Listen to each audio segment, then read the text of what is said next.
Would you like to have a roll in the hay? It's fun. Roll, roll, roll in the hay. Baby shark, baby shark, baby shark. Mommy shark, mommy shark, mommy shark, mommy shark. Daddy shark, daddy shark. Helen Keller is the Nazi guy. No! What Nazi guy? I don't know. He's like a terrorist.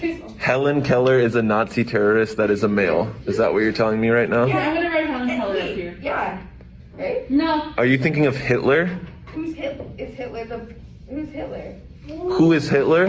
Helen Keller was the blind and deaf person who was fake. She didn't exist, but everyone believes she was deaf and blind. What? She was fake? Yeah, she was deaf and blind. What Pearl Harbor was, if I say Pearl Harbor. Is that a bridge? Dude. Do you know what D-Day is? Who? D-Day. A person? A rapper?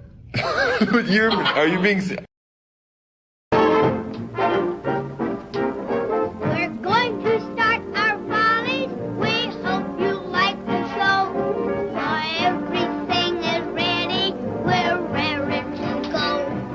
We'll give you all the latest songs and it's full of them. We're gonna start with high chucks. Just watch this chorus steps.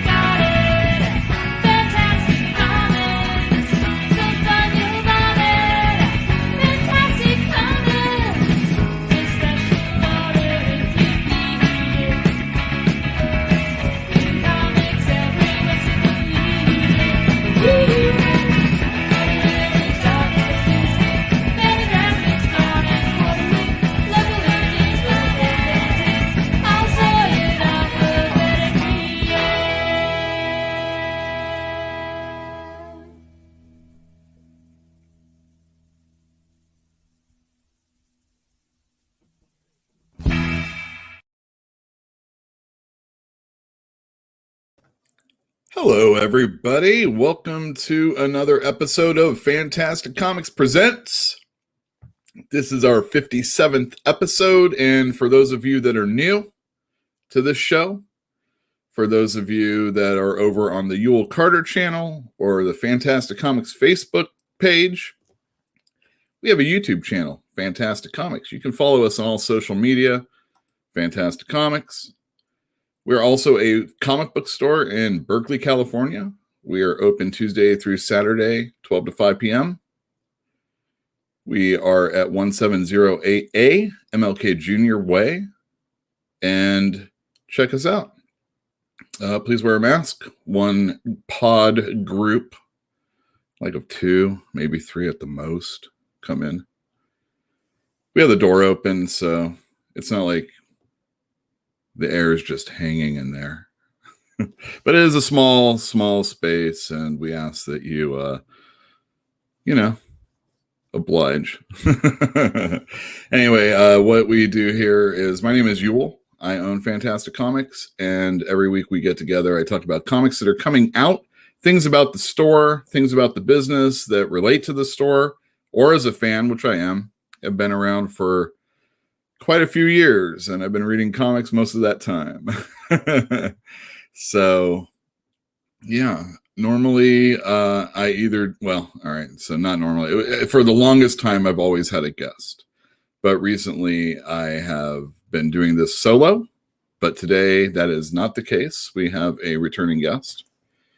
And guess in the comments who you think it may be. It's no big deal. It is a big deal, but let's welcome this guest. Here you go.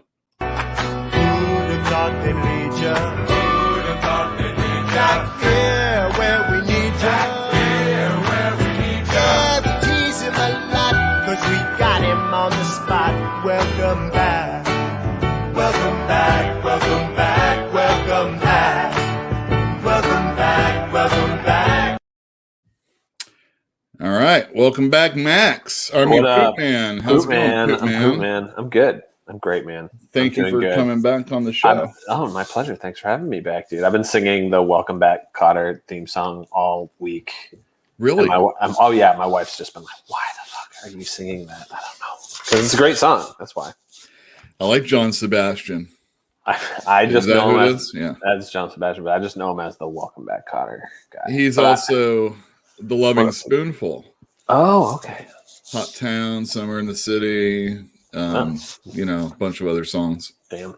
There you go. I've always had a soft spot for the Welcome Back Cotter theme song. I don't know why. Me too. I can't remember. Was it you that told me I should do a video with that song? Or Well, Welcome Back. You should just rename the show Welcome Back Carter. Carter. I don't think Sebastian is into like redoing that song. I know. That'd be kind of cool. I could hook it up. Oh, you think you could? Oh, sure. Why not? All right, awesome. Well, welcome back.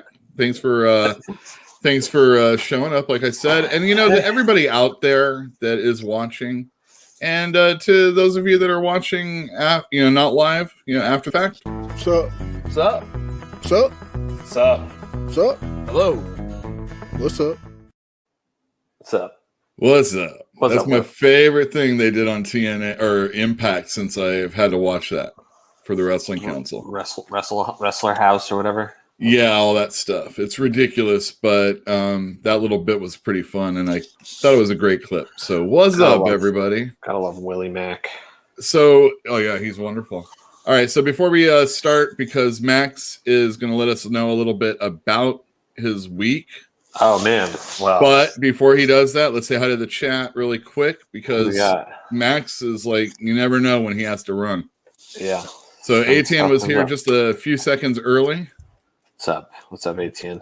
Right before Fantinium. I do stuff with ATN, Sci-Fi Fantasy Read-Along. We just finished the first book in Foundation. Nice. Yeah. Fantinium. Jilby Pill's here. She's in the other room. Nice. All the way in the other room. Oh, hey, so am I. Hey. Hey, everybody. What's up? Eric D's here. All right. Eric D's nuts. Yeah. Thanks for being here. And Diablo Hashcraft. Are you still in San Diego, dude? Hello. How's it going? I try and like all your Instagram posts. Nice. Well, it's cool stuff he does. So you should check it out. I will. Yeah. Okay. So I wanted to talk. So really quick, we're going to, let me just put this here so that we can tonight show it right there. What is it? It's all the stuff that's going to be going on in the show today. Oh, yeah. Okay. All right. So firstly, why don't you let us know how your week's been? What's new with you? Nothing too big, man. I'm just kidding. My wife and I, we welcomed our first little baby into the world. And if you can believe it, she let me give him a comic book adjacent middle name. Was it Rom? Rom. I know you were really hoping Rom was going to be the. Oh man, Rom would be Rom's kind of cool. Oh, cool. Space Knight would just be cool, but just Space Knight. Oh, that would Phoenix. be cool. We welcomed our little baby Zev Phoenix last Monday.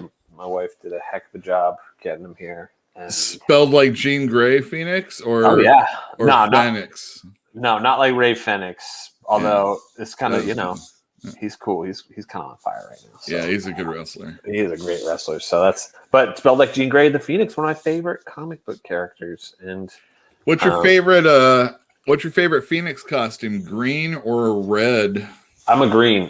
Green. Although I was looking at, I tell you, I love Dave Cockrum. I think his designs for all those costumes are just like, those are just amazing. Those all those original, Storm's original costume, Colossus's onesie, Nightcrawler's little thing. Those are some of the best costumes ever. He got them all right on the first try, and then he took Wolverine, made him what we know today, right? And then. But the original, you can find all his original sketches, and they're cool. He's got a lot of cool variation. Phoenix is one of them that's like super cool, and she's got one where she's like kind of all white, like she is in the Grant Morrison stuff. And then she also has like a Captain Marvel cape, so she's tight. So actually, like, if we're gonna say Phoenix, I think Phoenix looks pretty fly in the white. Mm-hmm. Not gonna lie. Dave Cockrum. So those were all supposed to be Legion characters, right? I think a couple of them were. I think Storm and Nightcrawler. Well, he definitely wanted Nightcrawler to be there. They were like, it was like a Legion spinoff book. I think it was like the Wanderers or something like that. Like the fact that they didn't want to use Nightcrawler, he went to Marvel. Their loss. Holy cow! I know. Dave Cockrum never really thrilled me as an artist, but his character design is really good. His cover layouts are really good. There's just something about him that never really, you're following Byrne. You're sandwiched between Byrne and Paul Smith. And, this is your second go around on XMen. And, it's just like, it's kind of like Workman stuff, at least for me. But I love the Futurians. That stuff is really good. I just think he's all, I don't know. Something about, I think it was I think I was just traveling when I was in college, and I brought the only comics I brought with me. I brought 2 volumes of the Essential X-Men, the Uncanny, and it was just like I just read those just as I was like traveling around, having a good time at night, unwind with some like classic X-Men comics. I was just poring over those multiple times, and something about Dave Cockrum's art really just got me. So since then, I've just been like, yeah, Dave Cockrum. He's one of my faves. Excellent. Thanks, man. Well, all right. So yeah, Phoenix. Congratulations on having a kid. Also, yeah, he's awesome. We love him. He's handsome as hell. I can't wait to do all the superhero stuff with him, man. Little kids and superheroes, they go hand in hand, dude. It's like. I'm going to get to buy toys again, everybody. Oh, my God. I've been looking at that Cosmic. I think you sold it, but that Cosmic Ghost Rider one. I still have one, but that's got little parts. That's not. Yeah, that's not for a little kid, but I'm definitely going to get those little superhero squad guys. Have you seen those guys? Oh, I fucking love those guys. I'm having a friend hold on to all those for me back in Boston. But yeah, excellent. I love those guys. Are you is your family back in on the East Coast? Yeah, family's on the East Coast, but I'm out here. So are you itching? I mean, how long is it? I mean, usually in the first year, you might not be taking kids across country anyway. Oh, yeah. Oh, how long? It's going to be a while before. But I want them to come visit. Of course, that's the important thing. Mm-hmm. But I'm looking forward to when I can hop on a plane with him. I think it's like when they're like a year old. Maybe, right. It's pretty safe. Depending on whether or not there's global pandemic going on, Yeah. Well, they're saying, I was reading, ever since I got this new phone, I keep getting these news updates and I don't know how to stop them. And I'm so old. Stop these news updates. I guess the California variant or whatever of the virus is, easier to catch. Maybe not even susceptible to the vaccinations. Everyone's got their own variant now. Speaking of variants, dude. Variant covers, baby. I know. People have been talking about variants, and I'm just like, what? Where? That's right. Cool variants coming up. So let's get to talking about this subject. Yeah, let's talk about comics. Just in case you become Poop Man again. Oh, really quick.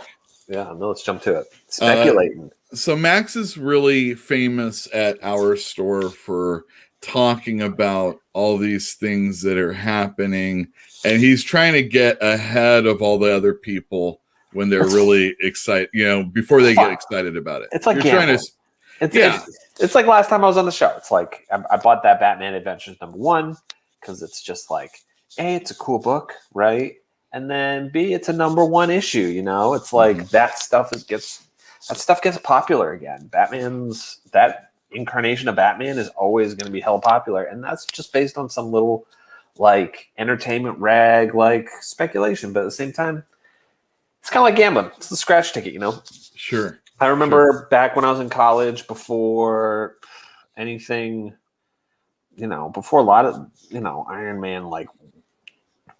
Man had just come out, right? So it was like, comic books were not what they were. I got a first Rocket Raccoon in Hulk. Was that Hulk 1? Ooh, yeah, No, I it's know what you're 250. talking- Yeah, it's the Bill Mantle. You guys know it. I got that for $4. That was one of the ones that was like all of a sudden it's like, oh, that's like $100. Oh, it's You $125. got that before the movie? Oh, way before, Long years, before years, movie. years. But I mean, I just always kept my comics. I just always kept them. I've been on that like first appearance thing since over 10 years ago. I bought a Marvel. What is it? Marvel Preview 7. I'm so bad with the names, stuff like that. But like characters that I would see and love, if I could get their first appearance for like $10. And I remember I bought that giant size XMen for like $100. That was like my first big like 3-figure purchase. I was just like, oh, $100 and hell of writing on the interior, but I didn't care. It was great. I was so happy to have that book.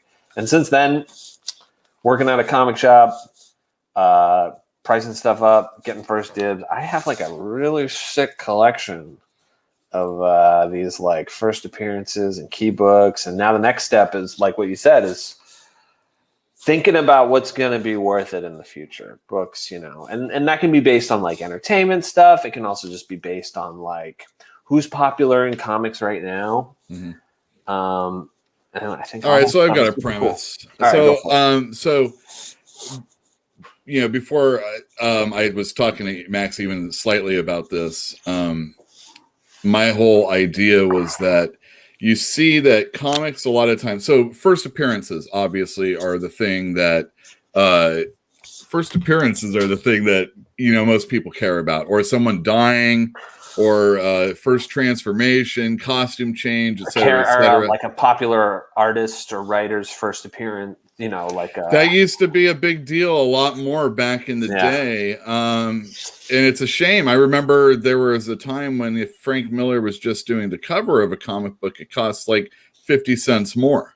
I could do that all day long. Not me personally, but there it is in the store. But now it is a lot of with the exception of things like the Immortal Hulk, it's the speculating game seems to be, oh, this character is going to be in a movie, or they're doing the story that we all know over here. Yeah. Or we're speculating on the fact that this is going to be optioned, or it got optioned, and it may or may not be a TV show Right. Do you think the first Jupiter Circles and Legacies are actually going to be expensive comic books because the program's coming out and supposedly it's supposed to work in tandem? Or do you think it's just a trade thing and the comics won't ever be worth anything? I don't think so. It's so funny seeing, and then you compare that to like the hype around Invincible, and like an Invincible #1 is like upwards of $500 now. Oh, it is. Which is cool. I dig that stuff. I think it's a matter of, I don't know, certain people, and and then like Why the Last Man went up for a while, but the TV show wasn't so great. And did they actually have a TV show? Yeah, they did. They had like 3 seasons or something. Why the Last Man? No, they didn't. No, I'm not Why the Last Man. I'm thinking Preacher. I'm sorry. Preacher, right. So Preacher, sorry.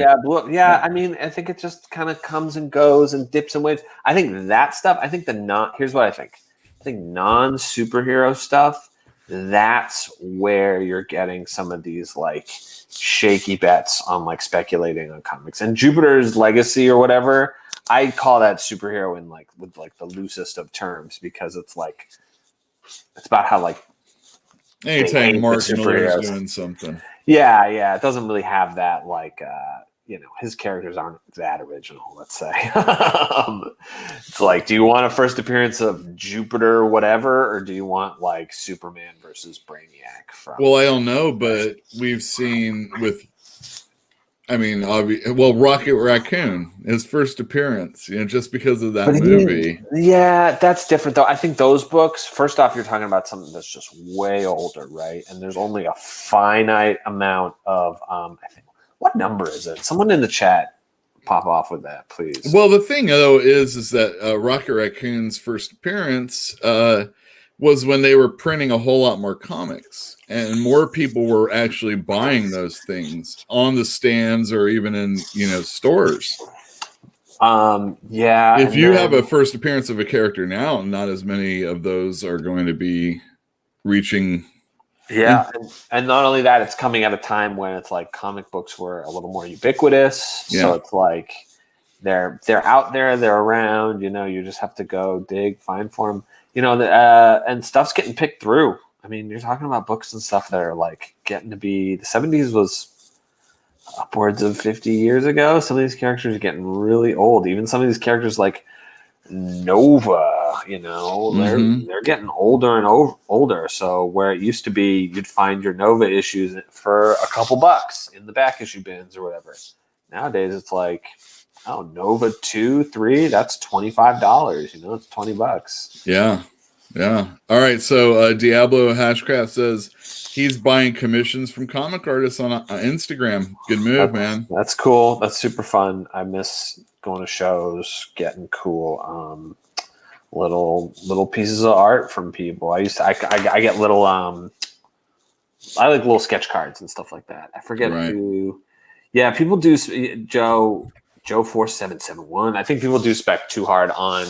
I think they spec too hard on the TV shows when it's a movie and stuff like that. Like Black Knight, for example.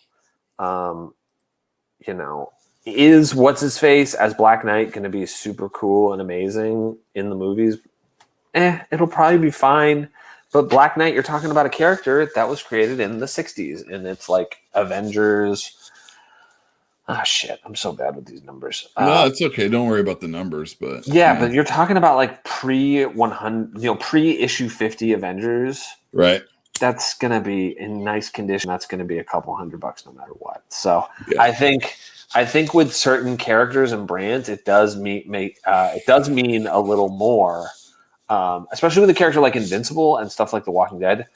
That's some low print run stuff, I bet. Like Invincible #1. Like, how many Invincible #1s are out there? Well, I had to imagine there was more of those because Walking Dead was becoming successful. But it still wasn't TV show land. It was like It doesn't matter because So I was watching one of the shows that I pimp on the show is Comics by Perch on YouTube.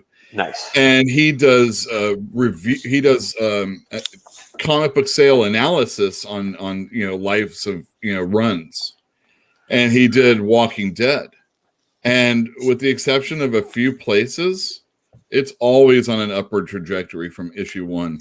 It's amazing. Well, issue 3, there's you start here at 1,000 and then you dip below 1,000 or 2,000, whatever it is, but then boom, and it just the whole way through. Amazing. Like that never happens hardly. Yeah. No, those 2 books are anomalies, I'd say. That's the popularity of The Walking Dead cannot be understated or overstated.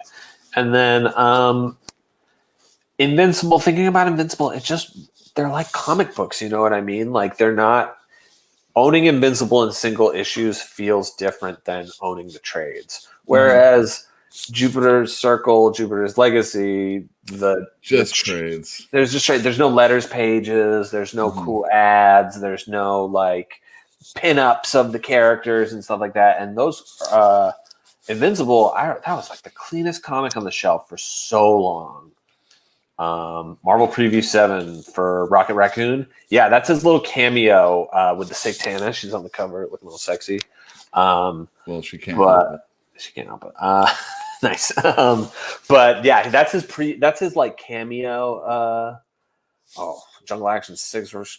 I saw a Black Panther. That reminded me. I saw Black Panther 4, I think, for Shuri. I once saw one of those go for like $700, and I like. Holy cow! Now that's partially.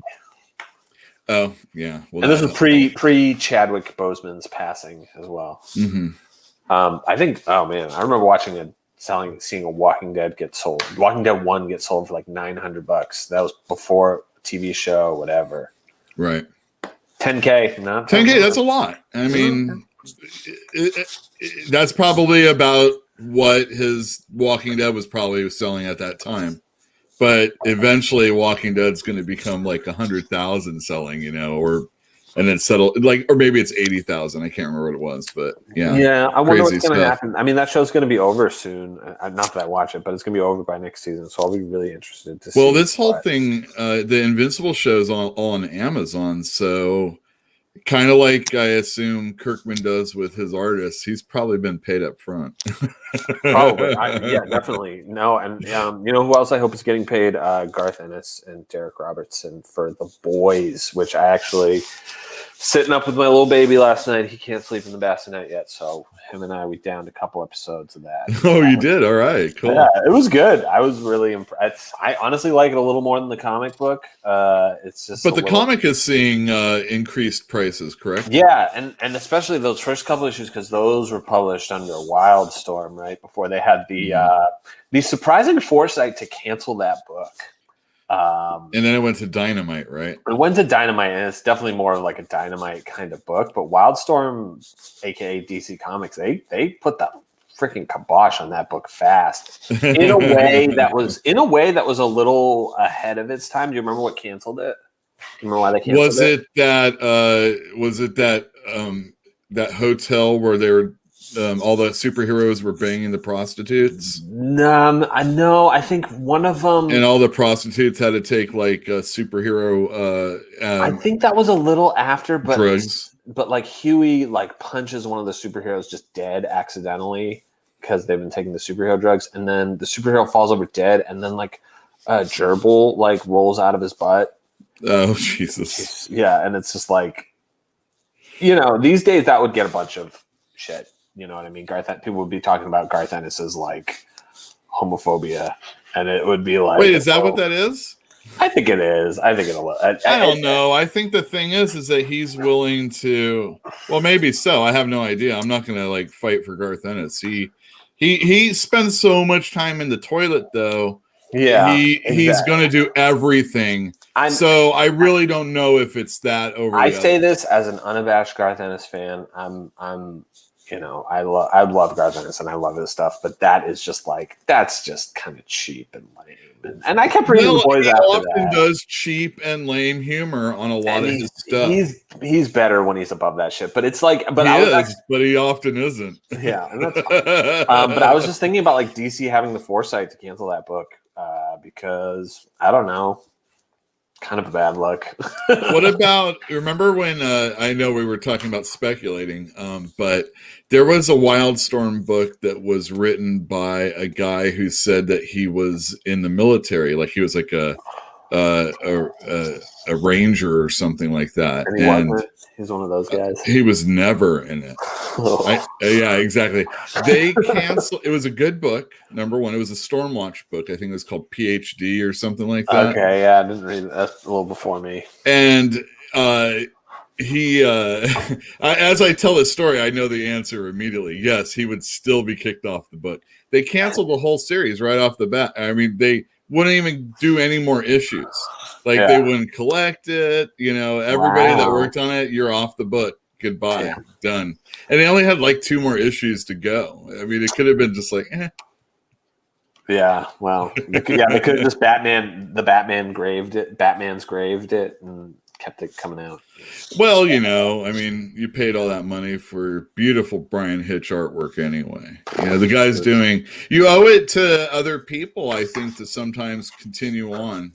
Sure, totally. If you really cared, you could have made money off of it and donated proceeds to Wounded Warriors or something like that. Sure. While we're on the topic of like controversial stuff, totally on the topic of speculation, how is all this stuff about Joss Whedon not a bigger deal? You don't think it is? How is it not even bigger though? I mean, like he was for so many people, like he was it. He was like pop culture Jesus. It was like Marvel, DC, Joss Whedon. You know what I mean? Like Dark Horse was like selling a ton of stuff based on his IP, and not only that, there was like that stuff formed like such a core for so many like other nerds to come into comic books and stuff like that. Like I was thinking about what like a huge hit Astonishing X-Men was, and that's coming off of Grant Morrison's run, like shortly after, which was just like totally changed the X-Men forever. It's like Stolen Valor gets you in a lot of trouble. I don't know. Stolen Valor, that's they got videos on that. You don't. You don't. All right. So, what do you Going think back of? to what's his face? Yeah. Yeah. Anyway, yes, I wouldn't know. It's not something I'd screw around with. So, what did Joss Whedon do? So Joss Whedon was just like, I mean, there was some Uber jerk. He was like, it was like he was Me Too'd a little bit, but just a little by his wife, right? Yeah, and some people, and then I think he did some canned apology, whatever. Like, yeah, okay, I did that, but divorces are messy, blah blah. And then Ray Fisher, Mr. Cyborg, former Mr. Cyborg, attested that this dude was super inappropriate on the set of the Justice League, and like a lot of people backed him up. And then the CEO of the Warner Brothers. I saw a lot of people support him. I don't know if they necessarily backed him up, but I don't really it was weird. It was a weird situation. It was a weird situation. Mm-hmm. And then I don't think he's allowed to play Cyborg anymore. Yeah, well, you can't rock that boat that hard all the time. Well, especially when someone makes you money. I know. Good for him, though. So then it kind of came. That stuff came and went. Not to put too much of a not to belittle, not to diminish. His story too much. Then Charisma Carpenter, who was a long time Whedon president, came out, was just like, "Yo, he was super inappropriate on set. He ruined me. Like I was pregnant, and he was talking about how I was getting fat and stuff like that. And then on top of that, a bunch of other people were just like, "Yup, he's super inappropriate." And he wasn't allowed to be in the room alone with a 15-year-old Michelle Trachtenberg. That's who played Buffy's little sister. And this is the dude who went on to direct Avengers, billion-dollar movies. 2 Avengers movies that became like the highest grossing films of all time.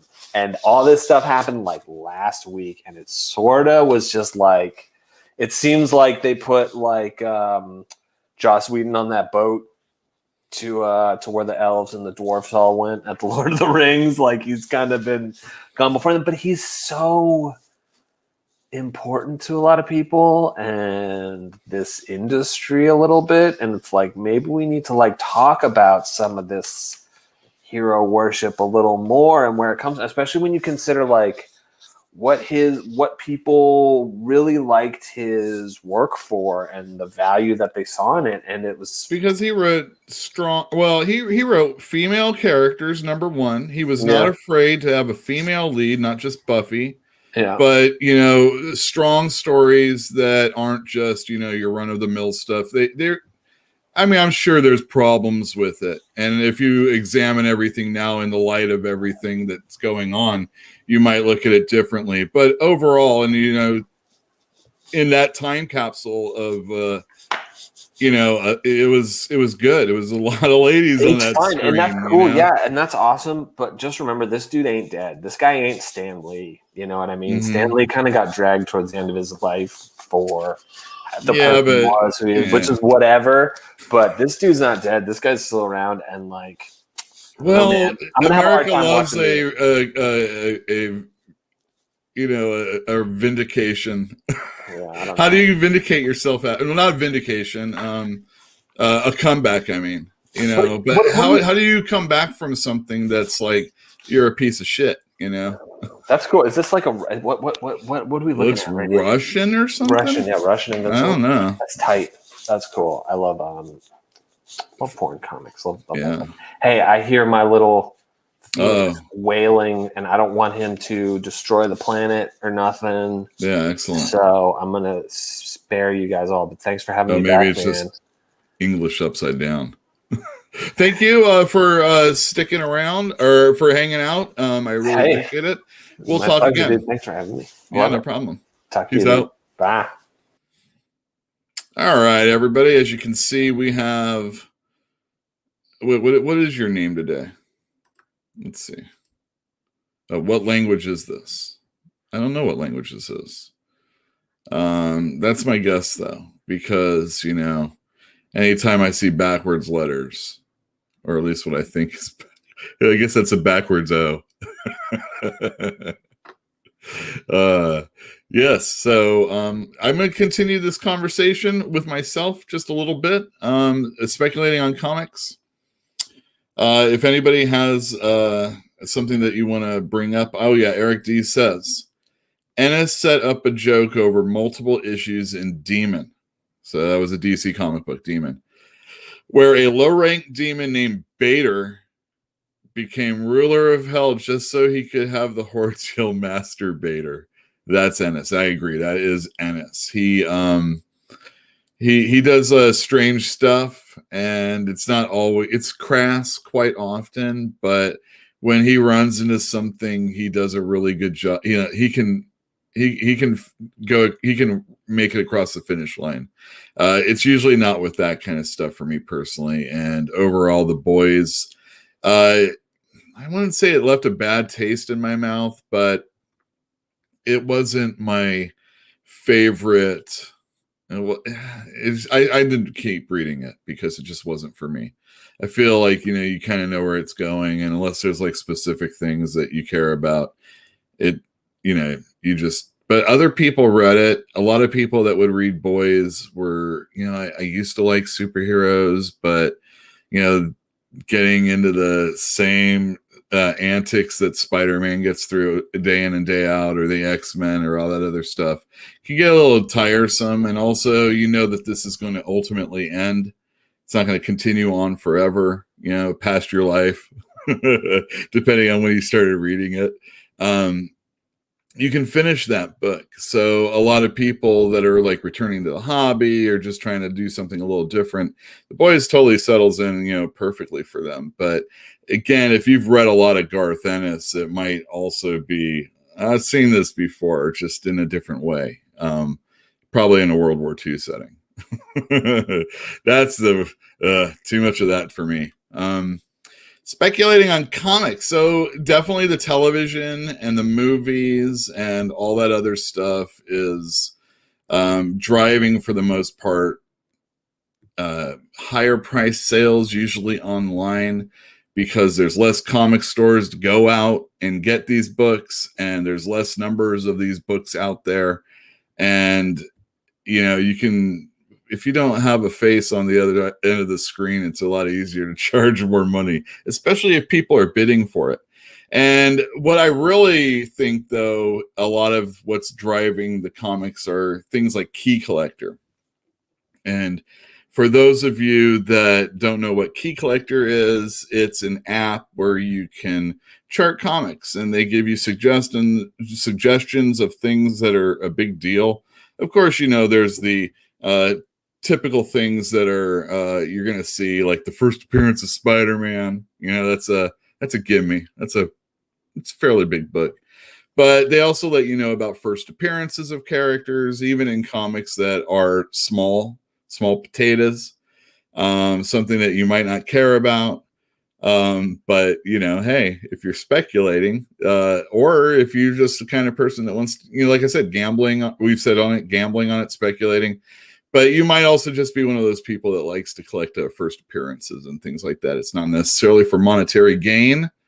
It's just depending on what you collect.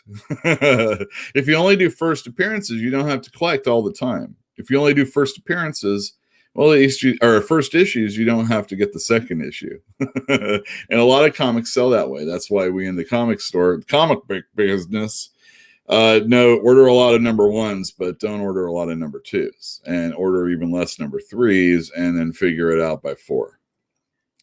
So if you're a fan of a book, or you're going to be a fan of a book, or you get the first issue and you're not sure, then you as a customer have to say to the store owner or employee that you get put on that list, or else they are guaranteed they're going to order less than they do of number one. It's probably 98 out of 100 times it's going to be that way. Probably 100 out of 100. Statistics say that. Marvel used to have a thing where they would have alternate covers on the second issue. They wouldn't have alternate covers throughout the entire series like they do so often. So that the second issues would keep a bump in sales. And also back in the day, in either the third or fourth issue, Spider-Man would make an appearance, or maybe the Human Torch or somebody would be in the book, so that people that were ordering the books would know, hey, there's always going to be Spider-Man in this third issue. Let's get more of this, so that you can keep the numbers up higher. You need to get those into people's hands, and if the stores aren't ordering it, it ain't going to happen.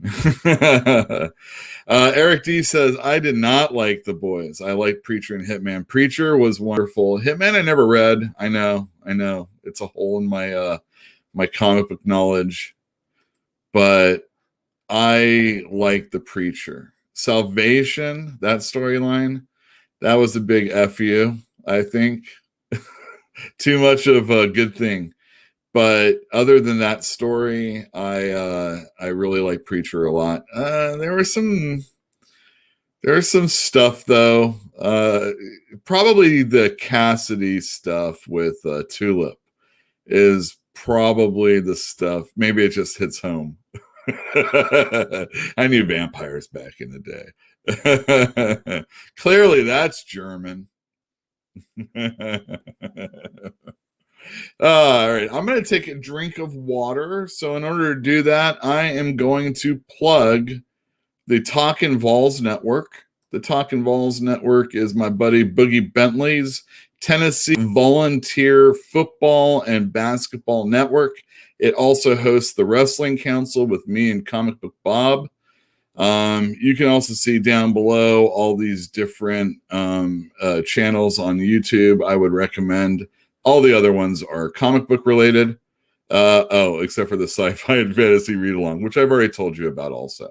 Anyway, check this commercial out. We have a shirt that we sell, and you can get one if you're interested, especially if you like wrestling, you should get it. What are you wearing, kid? Greenhorn, what are you, blind or something? If you're going to dress like every other curtain jerker here in Chattanooga, jerking the curtain off the wall and wearing it, this plan's never going to work. You need to dress more like the swing man with style, class.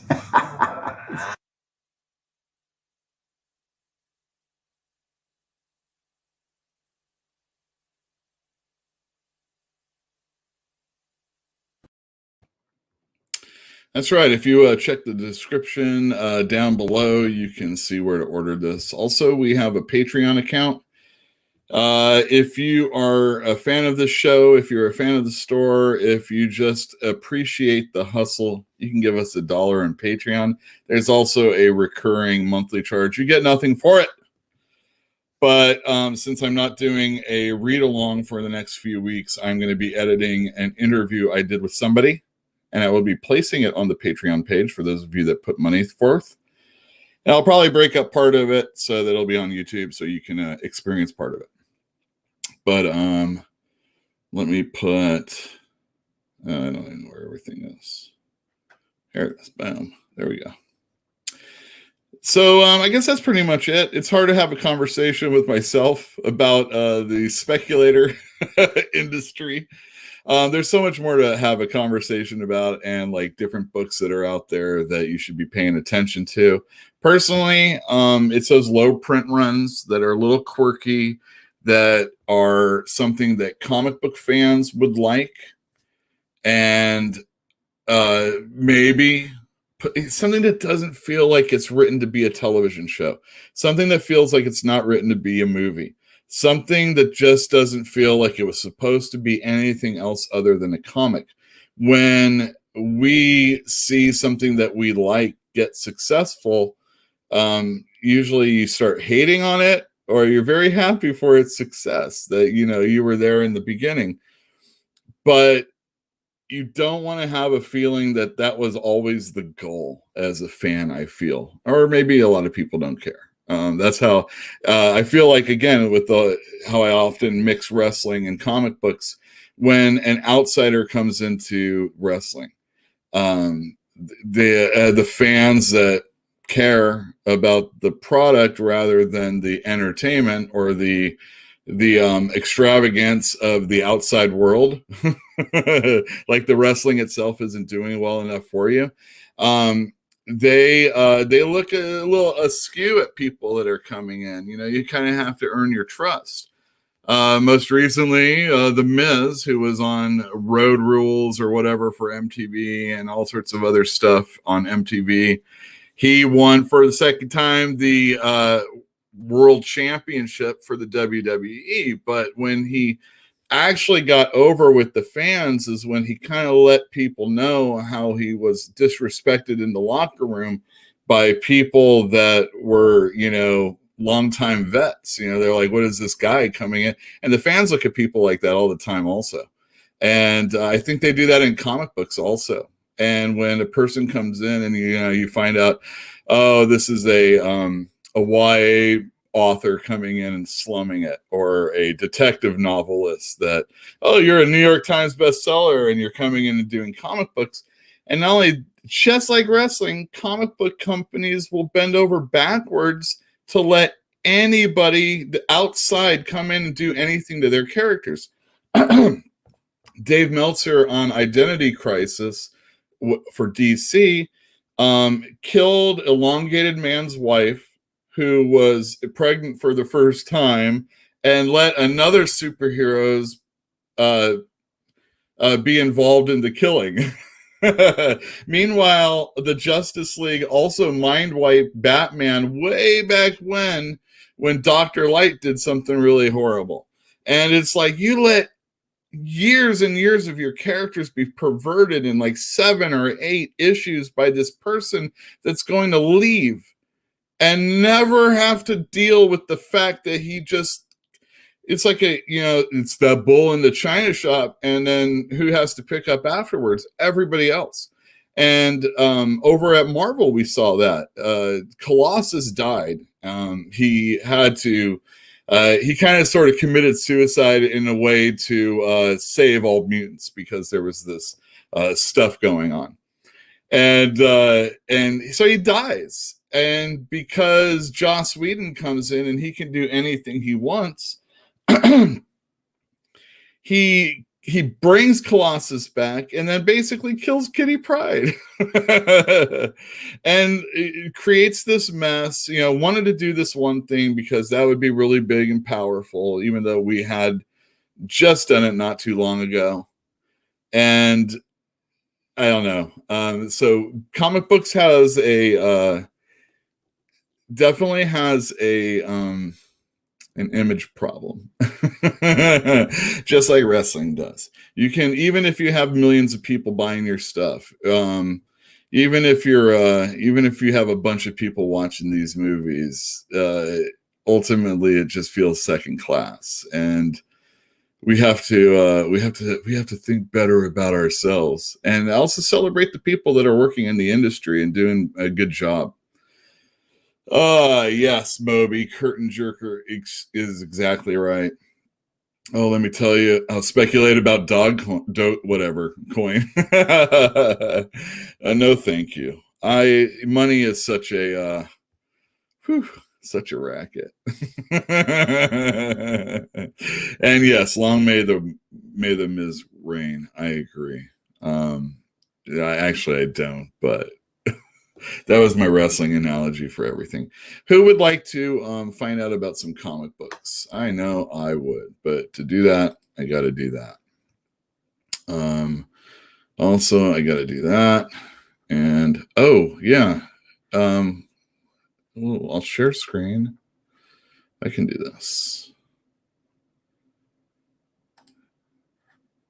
No. This always changes on me. Let's see here. Share video file? No? Okay. Huh. All right, let's get a comic book up. Comment for the algorithm for Comic Coin.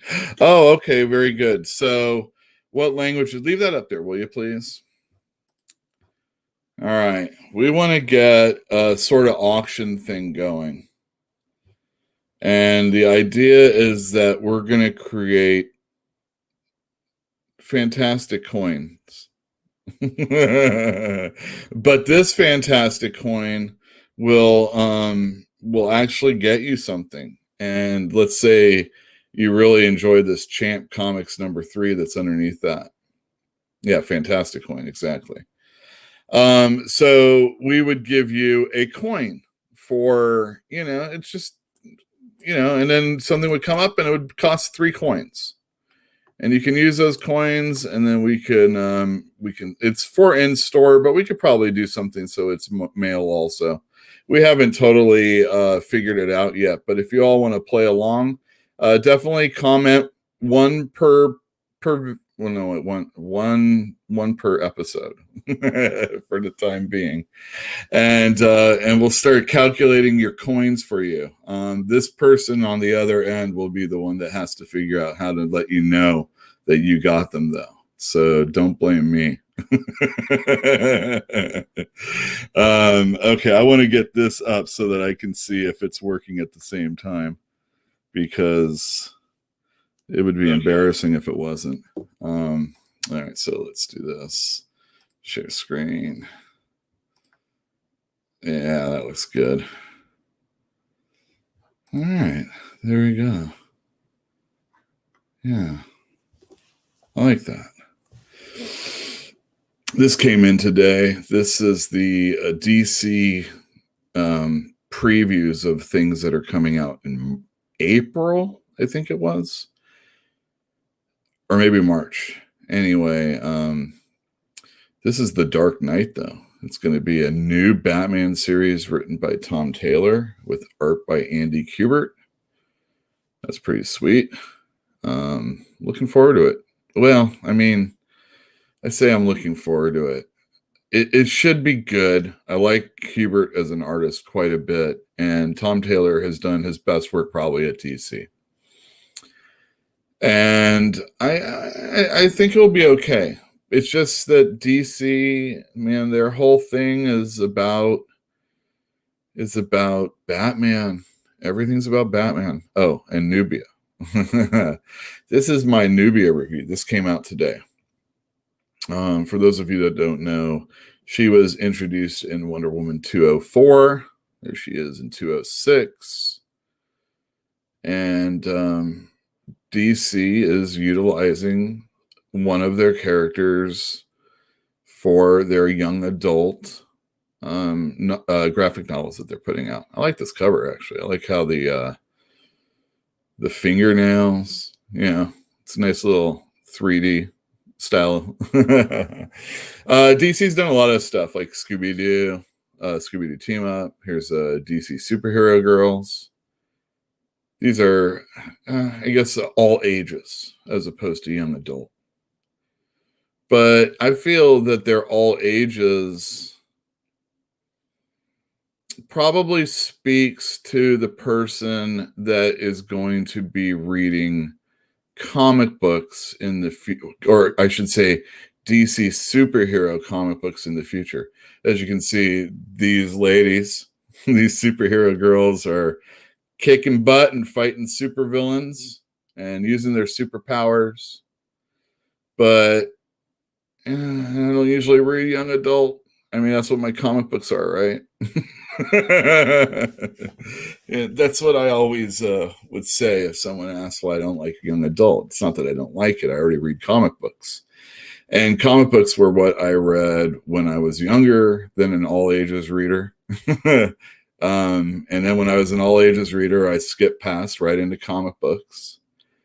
And, there's a time and a place for a story where everybody's just sitting outside of 7-Eleven or the equivalent.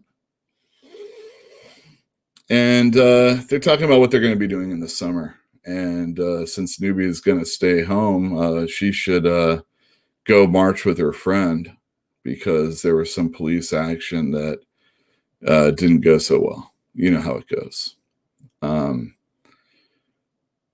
Then there's some boy action, I think. Some person action, I think. And then there's a robbery at that 7-Eleven. And even though Nubia, I would assume, has been seen by these people all the time, she beats up the dudes and is basically is told, this cashier is like, she did it. And she was stopping the thieves, and also sits outside, obviously drinking Slurpees all day. So give me a break. Cops come to get her, and now I'm thinking, all right, is she ever going to be like, Wonder Woman's Nubia? This is a fine story, probably minus the superheroing, if you're reading a young adult novel. But I just don't know if any of this is something that, if you're going to get somebody to read Wonder Woman or the Nubia comic that's going to be in a Wonder Woman, is someone that's like, I don't know, someone that's like 15, 16, 17, is this the gateway into a Wonder Woman comic? And also, if you are a Wonder Woman / Nubia fan, are you going to enjoy this? And I'm not really sure. I really think that was the same thing when like Kelly Sue DeConnick was doing Aquaman. I don't think her fans care that she's doing Aquaman. And I'm pretty sure that there's no Aquaman fans that cared that Kelly Sue was doing it. And although some were probably welcoming a change to what was going on before, it didn't play out in sales. So I think someone's already gotten the axe in the young adult graphic novel DC hierarchy. I can't remember. I think it's just being run by one person now. I don't really pay attention too much to all the firings and hirings, but I don't know. This is I know there's going to be people that are going to be interested in this, and that's definitely the reason why I got this at the store. But for people that are just like your run-of-the-mill comic book fans, unless you're just getting something for your niece or nephew that are more into reading, I guess if you're trying to get them to start reading books with pictures, they're probably already reading these books already, is really what I think about it. So yeah, there you go. That's my Nubia review. Thank you very much. Let's see, what is this guy doing? Yeah, so let's see. Just one intern left at DC. Wah wah. Injustice was a great series. That's the thing. So there was let me see if I can get this going, this banner. There's like sometimes there's like a lot of stuff and sometimes there's not. But there's a lot to talk about regardless. Okay, so I might not talk about Supes versus Imperious Lex. There's a thing called the linear verse. I guess it's just got talked about recently. And you can go to like Bleeding Cool and all those other sites that are out there. They'll be talking about it. But the short of it is that DC is going to, they have a linear verse. And in this linear verse, it's the heroes like age slower. I don't know. It sounds really stupid. I don't know if it's real or not because it came from Bleeding Cool. But I also saw all these other sites are talking about it. So I'm going to believe it. Again, if you watch any of these YouTube channels that I'm sometimes talking about, they'll often mention it. I know a few of them did today. Anyway, this linear verse is like it's Superman and Lois Lane, but it's like all of it, and it all exists, I guess. And I don't understand how they're like really gonna make it work out, because if you're thinking about Superman back in like the 40s and he's Superman in like the 90s, how's that gonna work out? But in a way it always was. So what I'm thinking is they're probably gonna pick up whatever books they're going to be writing about, and they're going to continue on from there. I've said it before and I'm saying it again. We're in a so a lot of people think, DC's going out of business, Marvel's going out of business. They're going to farm all their shit out to everybody else. What I think is, rather than farm their stuff out to everybody else out there, they should just pick and choose whatever they have from whenever they want, and they'll just examine that as far as they want and just create a brand new series. They can call it a mini series. They can give you this pretense that it's going to be an ongoing series and create a whole new linear verse to make this so. But it's just like when Marvel was doing the Ultimate Universe. If you don't blow that out, it can go on for a long time, and what's old is new again, and all you have to do is do it because you're not doing it right now. We'll be talking about XMen in just a few minutes, and it's exactly the same way. What's old is new again. Look out for, so DC's doing some crazy stuff. I think it's March 3rd is a Wednesday, or I should say a Tuesday, and that will be when Infinite Frontier comes out.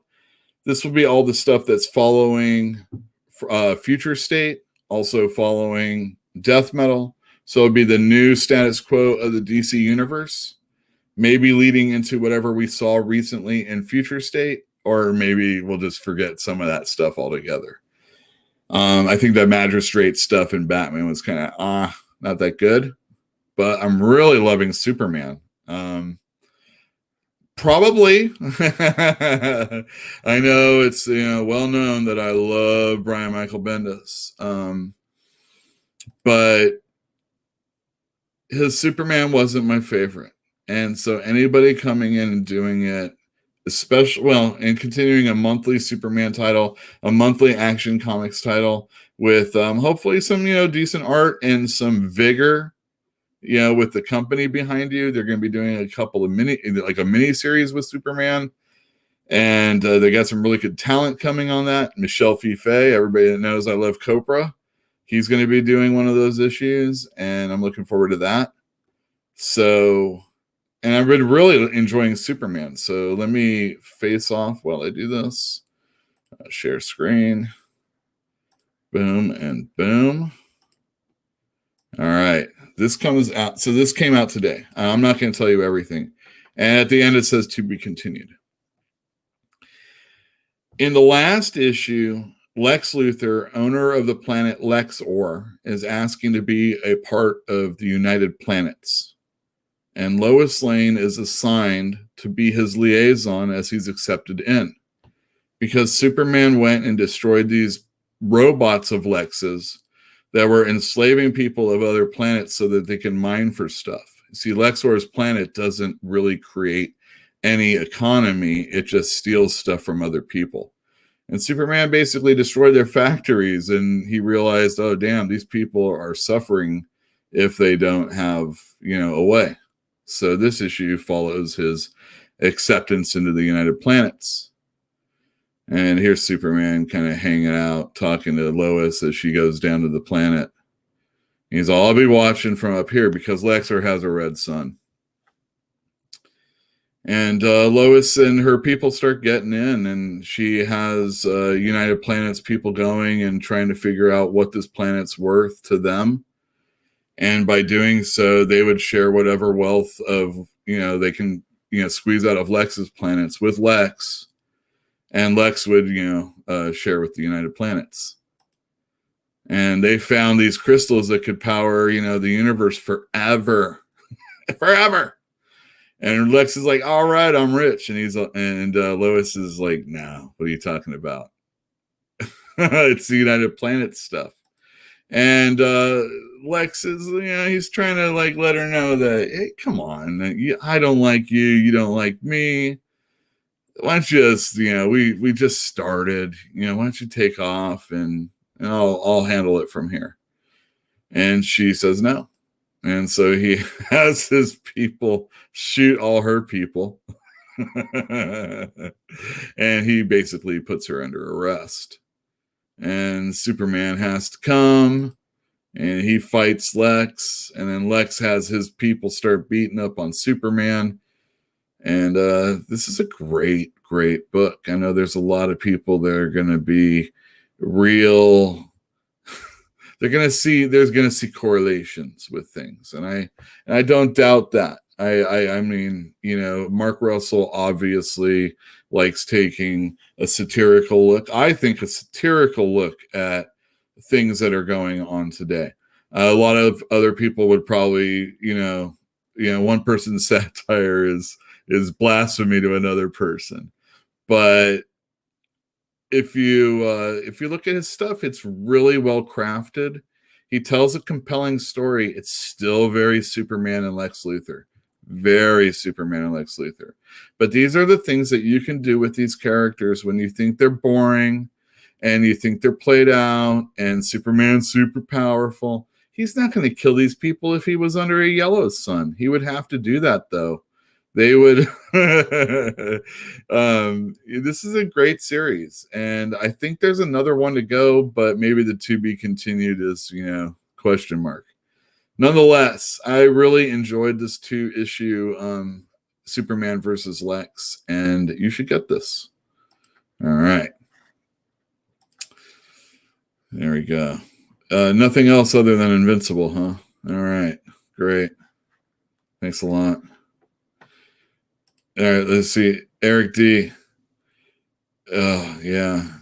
Their strategy is yeah. Well, and Marvel was doing that. All right, so let's read this out. DC's YA strategy is dumb.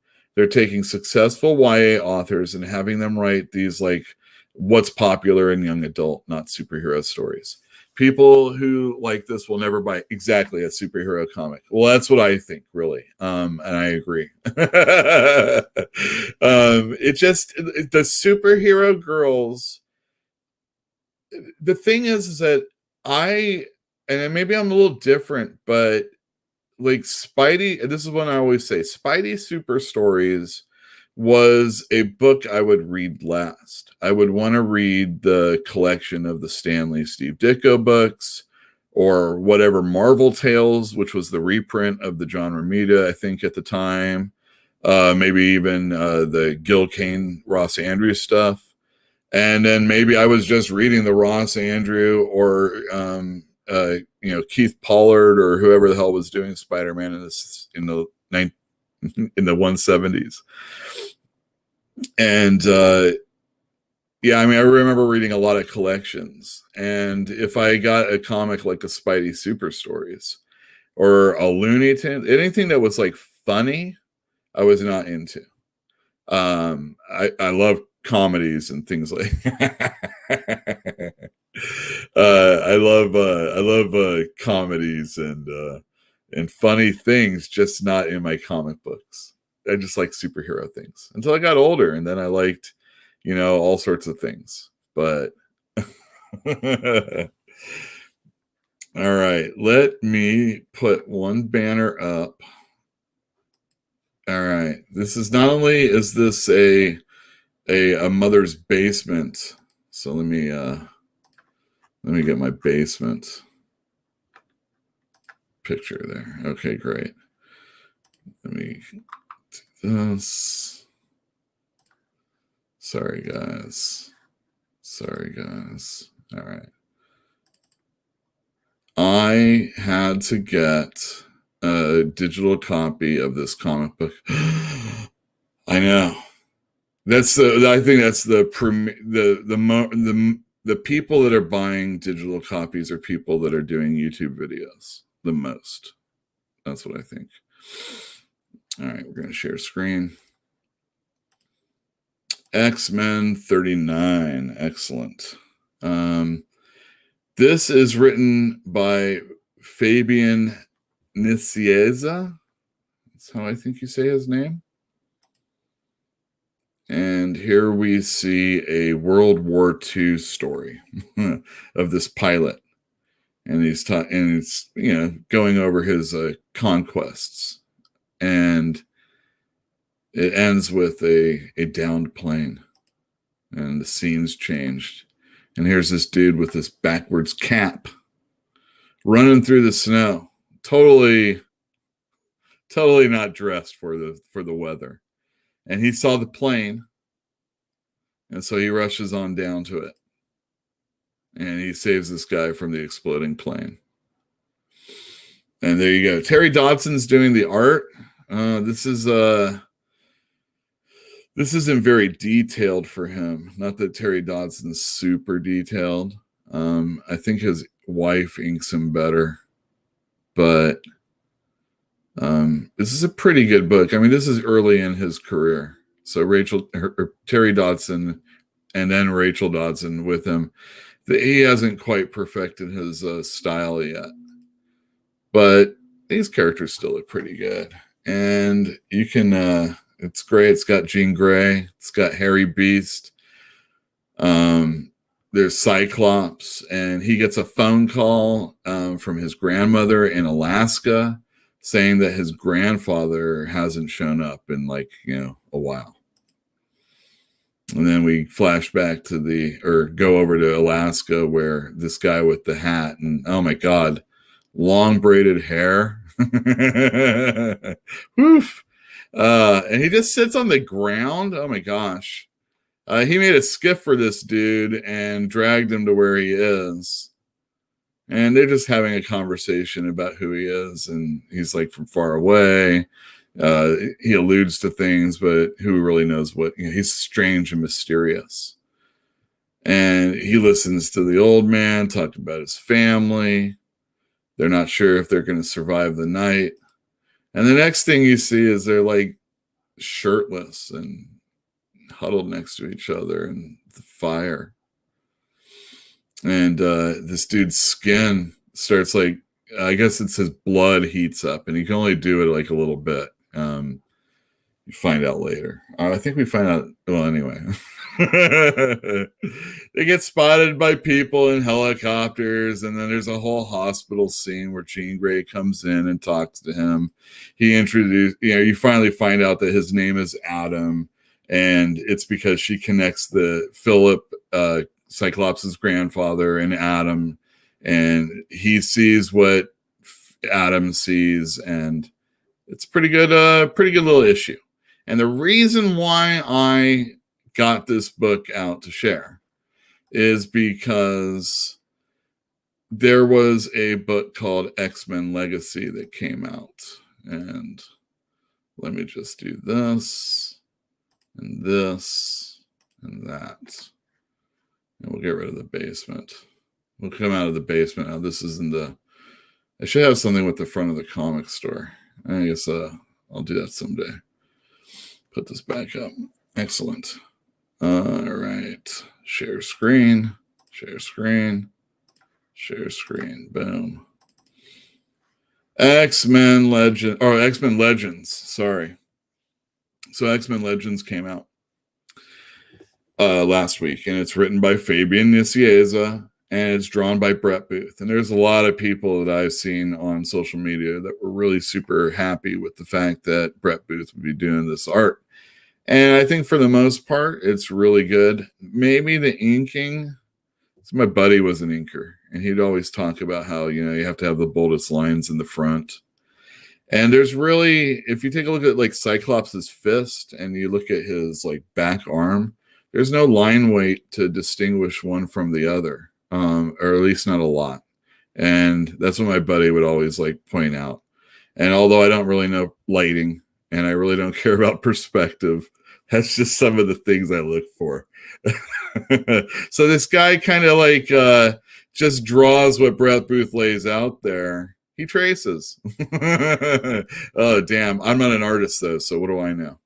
Adelso Corona still does a great job, and there's really good coloring. And wow, this is super dynamic and very liney. So I know there's definitely Jeff, who comes on the show, would not like this. But right from the start, the get-go, it is super powerful.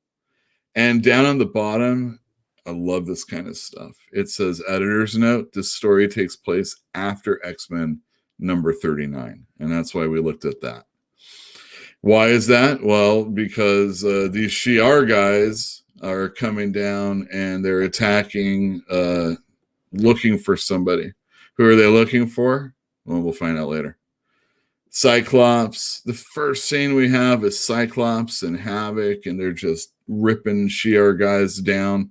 They were out for an outside workout, and they get attacked by these dudes. Yeah, look at this. It's just wild.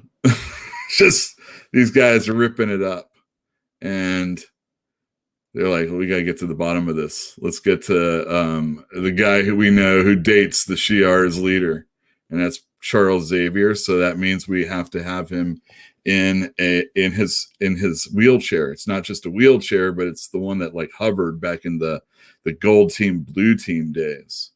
So anybody that used to read X-Men back then, or has read all the trades or collections or collected, and you're like, oh my God, this is like such a throwback. I mean, look at Havoc with his jacket and it's all rolled up its sleeves and his hair coming out. If Havoc was like, if they aged him up, he'd probably be bald. You deserve to be bald wearing your hair like that.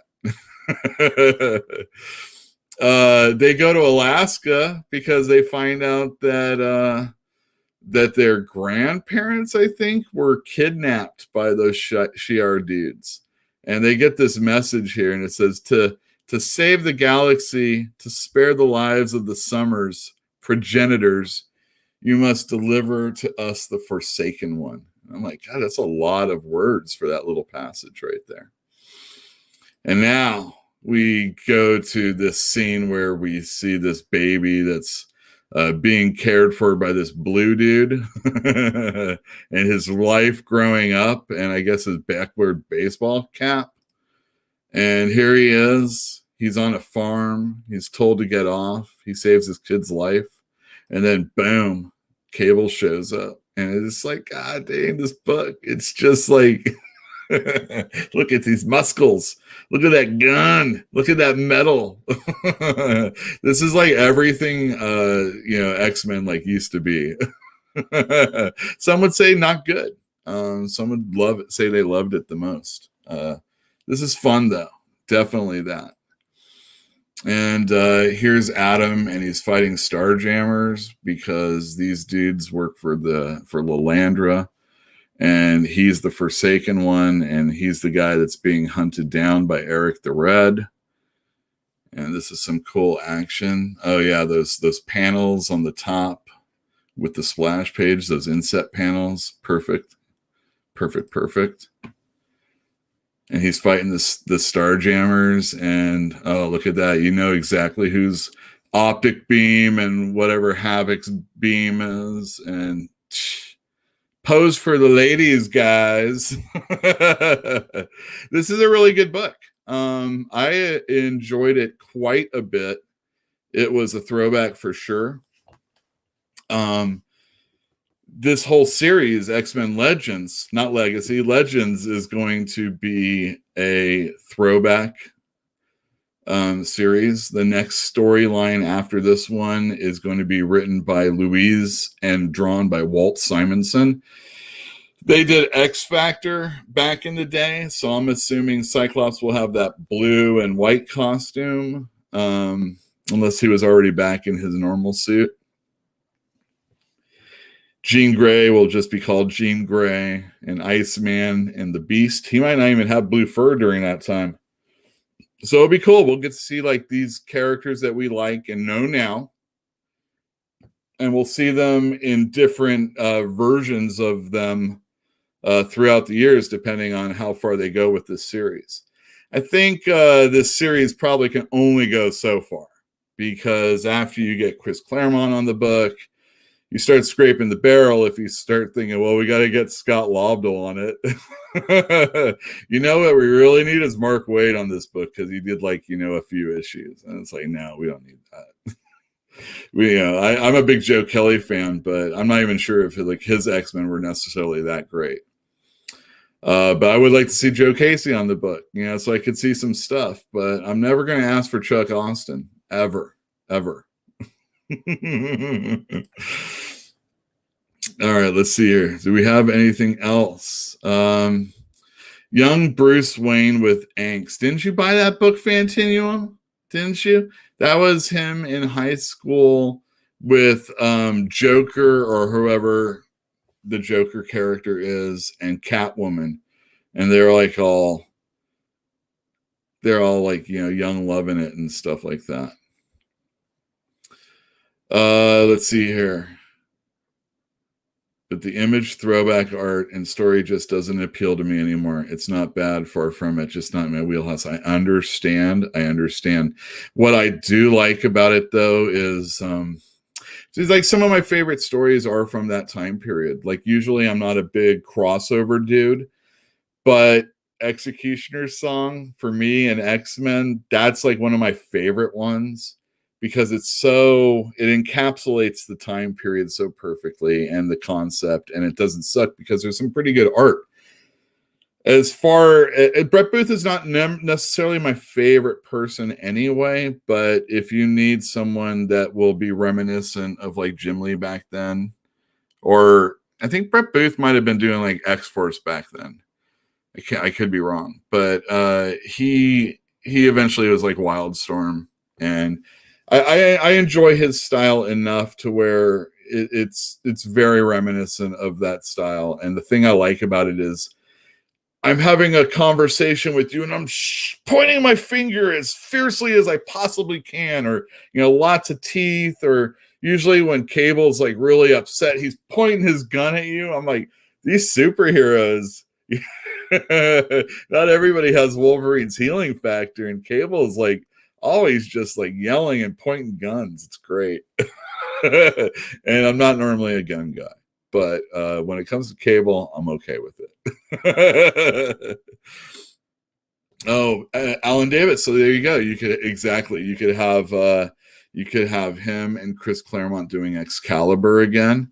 Like, this comes in between issues 19 and 20 of the Cross Time Caper, which was like a 24-part story. Because like, I really think what we need is a further examination of that story for those two.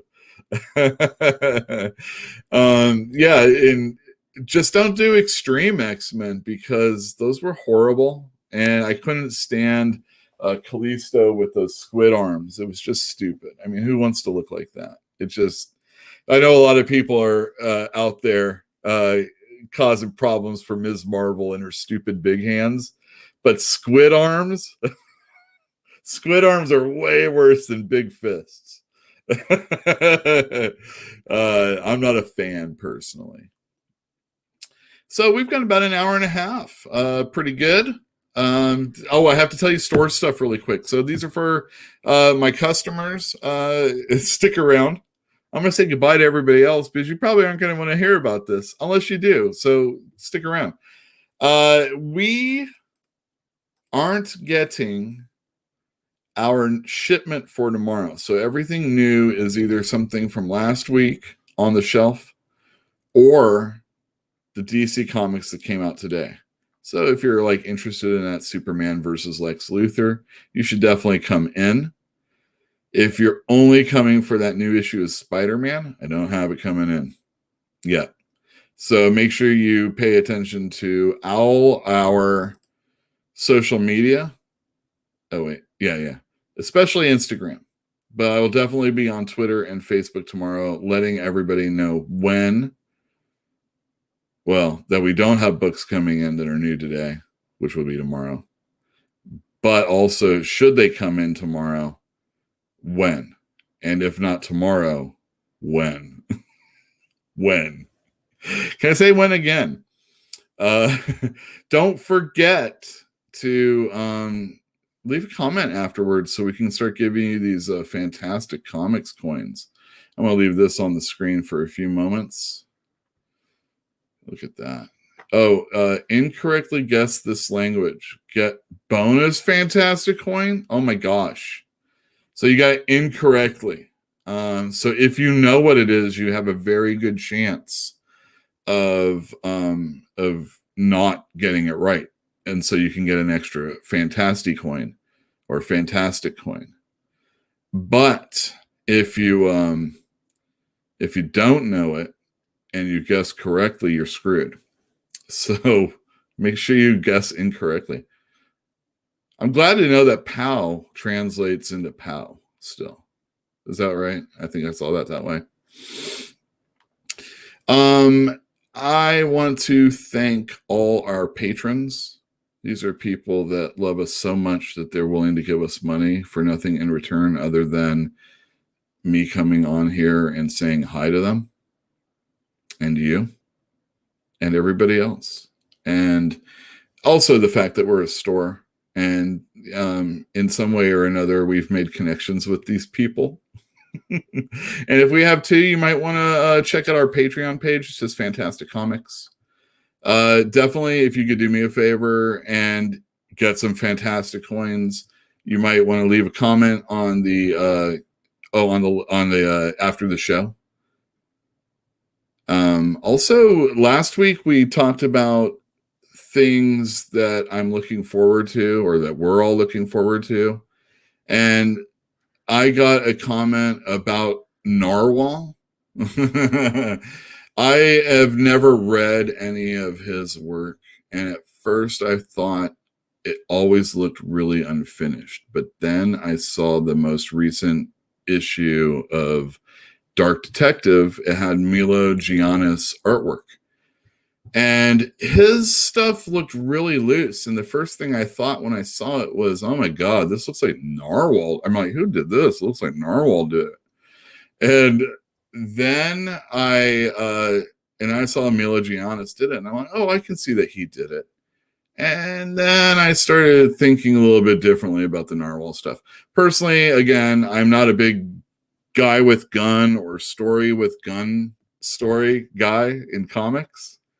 You know, maybe it's good for an action movie, but for me in comics, I have too much other stuff to read, and that kind of isn't just for me. So I wanted to actually talk about that on air rather than just like type some message that nobody would know about. This is just the throwaway part of the show anyway, but there you go. Let me know in the comments down below maybe what you're looking forward to. Everybody knows I'm really looking forward to Beta Ray Bill. There is all that Spawn stuff that got announced I guess this week, last week. I guess there's going to be a big old expansion to the Spawn universe with a whole bunch of really amazing creators working on it, probably from time to time, including Greg Capullo, including J. Scott Campbell. Wow. There's going to be like a Spawn team up with all the spawns and all sorts of stuff. So the one thing I was like kind of hoping for, and I don't know if it could ever happen because there was a lot of bad blood. I would love to see Sam and Twitch written by Brian Michael Bendis again. And, you know, he always brings Alex Maleev with him. So that would be just like it was then. And that would be pretty sweet. I think I could handle a Brian Michael Bendis book if it was for Sam and Twitch.